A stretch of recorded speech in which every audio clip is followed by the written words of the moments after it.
ઓય કઈ બાજુ? કોણ છો તમે?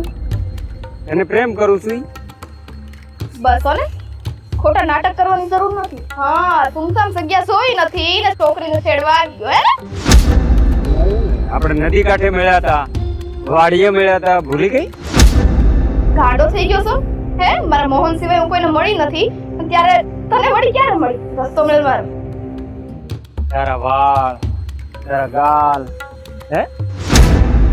તારી મર્યાદામાં રહેશે. વધારે પડતું બોલતો નહીં, બાકી છે ને ઊંધા હાથની પડી જાય અહીંયા. શાંતિ રાખ, શાંતિ. મર્યાદામાં જ છું, મર્યાદામાં જ છું. હે? સો તારે સંપલા સંભાળ પેલા, પછી બીજી વાત કર. નીકળ આવ. છોડ! શું કરે છો? બચાવ! હા? પ્રેમ પ્રેમ પ્રેમ. બચાવ! તારા લખલા અરે ઓય તારે ગામની બેન દીકરીઓને છેડ્યા કરે છે. એને કેટલી વાર કીધું છે હે કે આ કોઈ બેન દીકરીને છેડતો નહીં? કેટલી વાર તને કીધું?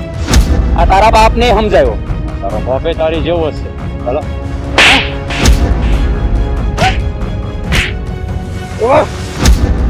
બાપા ઓય તારે ગામ દીકરીઓની દીકરા કરે. આભાર, તમારો બહુ બહુ આભાર. આજે કદાચ તમે ના આવ્યા હોત ને તો નરાધમ શું કરી બે. તું ચિંતા ના કર, નરાધમને મેં ભગાડી દીધો છે. તમે મોહનના ભાઈ છો ને? હા, મોહનનો ભાઈ છું. ભાઈ, કદાચ ભગવાને જ મને આ મોકો આપ્યો છે કે આજે તમારી હારે હું બધી વાત કરું. બાકી આવો ક્યારે મોકો મળે કે હું તમને રૂબરૂ મળવા આવું ને બધી વાત કરું? અરે તું આ કેવી વાત કરે છે? અને તું મને ઓળખે પણ છે? ઓળખું છું, તમારા આખા પરિવારને ઓળખું છું. સારી રીતના ઓળખું છું, કેમ કે મેં મારા મોહનને ઓળખો છે, તો તમારા પરિવારને ન ઓળખું? એટલે તું કહેવા હું માંગે છે? સો ભાઈ, હું ને મોહન એકબીજાને બહુ પ્રેમ કરીએ છીએ, પણ અત્યારે અમારા લોકોની સંબંધની વાતો હાલે છે ને ત્યાં કેવડાવે છે. નથી એ ઘરમાં કોઈને કહી શકતા કે નથી હું કહી શકતી. હવે સમજી ગયો કે જે છોકરીને મોહન પ્રેમ કરે છે છોકરી તું. ઈ છોકરી હું જ છું. અને જો તને કદાચ ખબર નહીં હોય તો કદાચ તને મોહને વાત કરી છે કે મોહનનું હક પણ નાનપણમાં જ થઈ ગયું છે. મારા બાપુએ એના ભાઈબંધની છોડી અરે એનું હક પણ કરી નાખ્યું. નાના હતા ને ત્યારે એને પેટે સાંડલા કરીને એકબીજાના હક પણ નક્કી કરી નાખ્યા. એટલે અમારી બેની ભલાઈ એમાં જ છે કે અમે એકબીજાને ભૂલી જાઓ. આવું ન બોલો ને ભાઈ. એક ઉમ્મીદ છે તમારી પાસેથી મને કે હું તમને વાત કહીશ ને તમે માનશો, પણ શું તમે તમે તમે આવું કરવા માંગતો તો પછી અમારી ઘણા પ્રેમીઓનું શું થાય?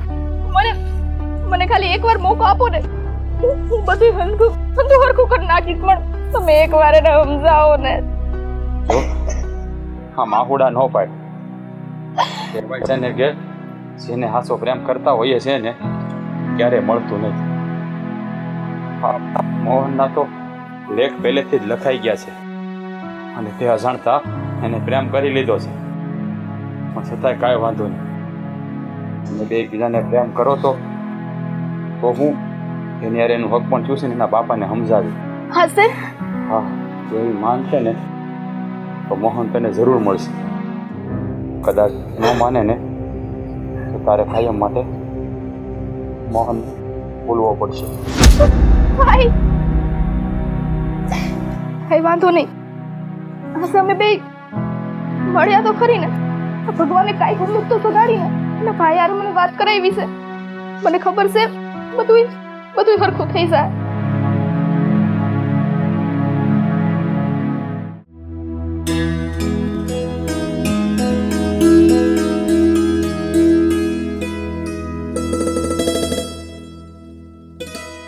અરે આવો આવો, જય શ્રી કૃષ્ણ. જય શ્રી કૃષ્ણ. હા, તમે મારી દીકરીને જોવા આવ્યા છો ને? તો જાઓ એ બહાર બેઠી છે, વાતચીત કરી લો, પછી હું મારી દીકરીને પૂછી લઈશ. બરાબર? જાઓ જાઓ, તો તારે એમાં વિચારવાનું ન હોય. જાઓ, પછી હું આવું છું. હા,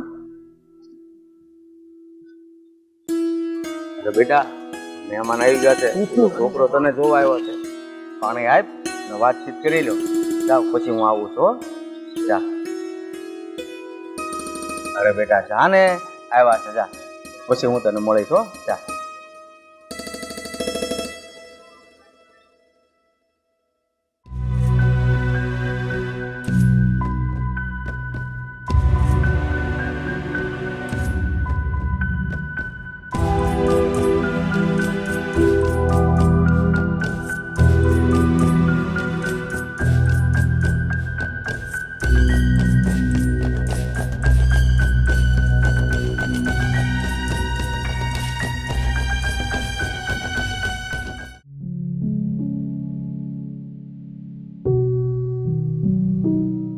હે ભગવાન, આ છોકરો જોવા આવ્યો તો જો દીકરીને ગમી ગયો હોય ને તો સારું. બોલાવું તો ખરો. સ્વીટી, અહીં આવતો બેટા. સ્વીટી,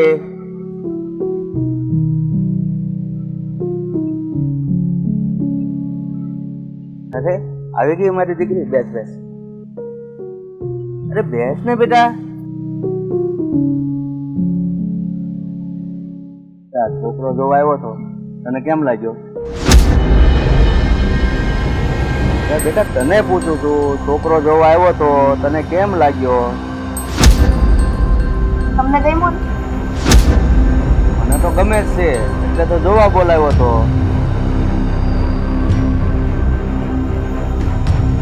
અરે હું તને ખાલી પૂછું છું, તને કેમ લાગ્યો?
હા, મુંજાઈને બેહી ગયા. શું થયું? કાઈ નહીં. એ તો બધું ઠીક. તમે છોકરી જોઈ આવ્યા, છોકરી કેવી લાગી? ગમી તમને? સારી લાગી? હા, એ કોને છોકરી જોઈ છે? આમ તમે ઉદાસ થઈને ના બેહો. હા બસ એમ. કેમ? કોણે છોકરી જોઈ છે એટલે? તમે છોકરી જોવા ગયા હતા. કે હું તો નથી ગઈ છોકરી જોવા. છોકરી જોવા ગયા હતા, પણ મેં મોઢું નથી જોયું. મોહનભાઈ, હા શું વાત કરો છો તમે? છોકરી જોવા ગયા ને તમે એમને પાછા આવતા રહ્યા? હા, હવે જે વસ્તુનું મને ગમતી જ નથી, જે વસ્તુ મારે પામવાની જ નથી, એને જોઈને શું કરવાનું? પણ તમારે એક વાર છોકરી જોવી હતી તો કરી. હવે આ વાતની જાણ તમારા મોટા ભાઈને કે બાને થશે તેનું પરિણામ શું આવશે તમને ખબર છે ને? પરિણામ જે આવે તે. જ્યારે આવશે ને ત્યારે જોયું જશે. તો અત્યારે તો મારું ફાઇનલ છે, મારું નક્કી છે. મોહનભાઈ, તમે ઘરનાની વાત સાંભળી લો અને હું તમને સાચું કહું છું કે તમે આ છોકરી સાથે લગ્ન કરવાની હા પાડી દો ઘરમાં.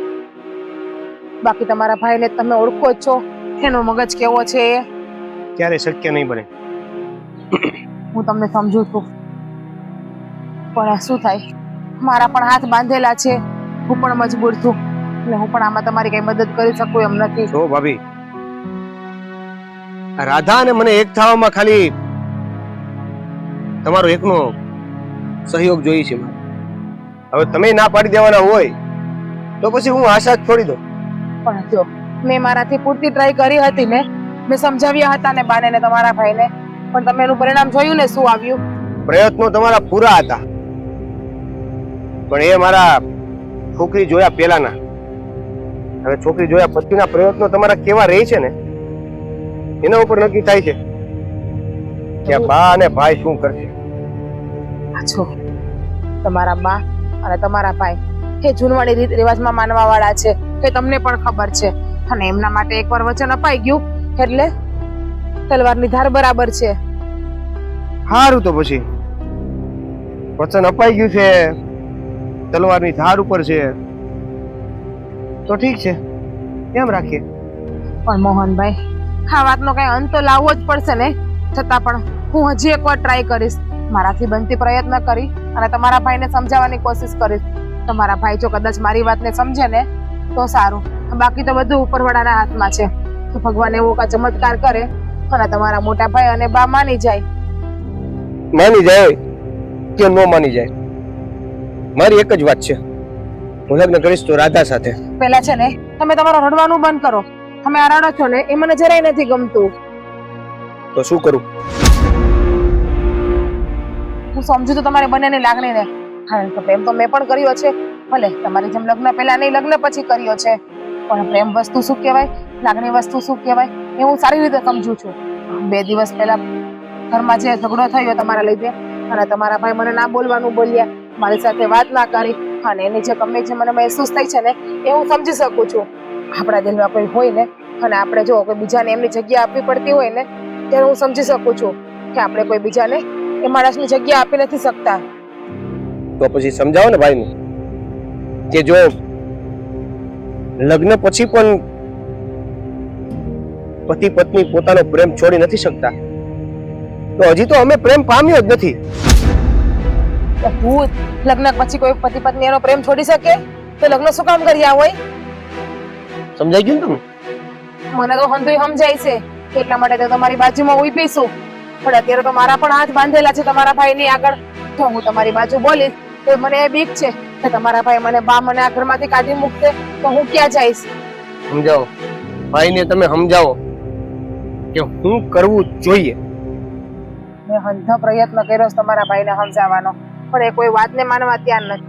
અને હા, મને રાધા પણ મળી હતી 2 દિવસ પહેલા, પાણી ભરવા ગઈ ને ત્યારે એ પણ બિચારી બહુ રડતી હતી અને એનું દુઃખ મને કહેતી હતી. એ કહેતી હતી, ભાભી મોહન સાથે જો મારા લગ્ન નહીં થાય ને તો હું આ દુનિયા મૂકી દઈશ. હવે જો તમે એમને સમજાવો ને મોહનભાઈ કે આ બધું ના કરે, આ બધી વસ્તુ ખોટી કહેવાય. જે ઈ કરવાની છે ને, કદાચ ઈ હું કરવાનો. મોહનભાઈ, હા શું બોલો છો તમે? તમે આ ઘરનો તો એકવાર વિચાર કરો. તમને કઈ થશે તો શું બા, તમારા ભાઈ કે હું, અમે કોઈ જીવી શકશું? અને તમને તો ખબર છે કે તમારા ભાઈને તમે કેટલા વાલા છો હોય. તો ભાઈને સમજાવો કે મને કઈ ન થાય, કે મને કઈ બીજા વિચારો ન આવે ને એ પેલા પ્રેમને પમાઈ દે બસ. મોહનભાઈ, હું તમને પાકું તો નથી કહેતી, પણ હું પ્રયત્ન કરવાની કોશિશ જરૂર કરીશ કે તમારા બંનેનો પ્રેમ પૂરો થઈ જાય. અને માતાજીને પણ એટલી જ પ્રાર્થના કરું છું કે તમને 2 પ્રેમી પંખીડાઓને નોખા ન કરે.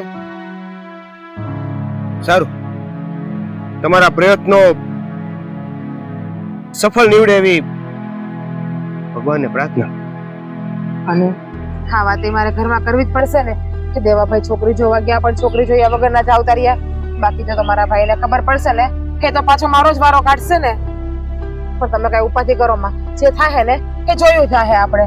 સારું હાલો, હવે ઘરમાં હાલો અને અહીં બહાર નથી બેહવું. હું આવું થોડી વારમાં, તમે જાઓ. હા, પણ વધારે ના બેહતા આવે અહીંયા બારા. હા ભાભી, બસ હવે ખાલી તમારી એક ઉપર આશા છે, હા છેલ્લી આશા. હા, મારથી જેટલો બનશે ને એટલો પ્રયત્ન હું કરે. અને હારું હાલો, હું ઘરમાં છું ને તમે જલ્દી આવજો હો હવે. હા. બાકી હું હાવણી લઈને લેવા આવે તમને.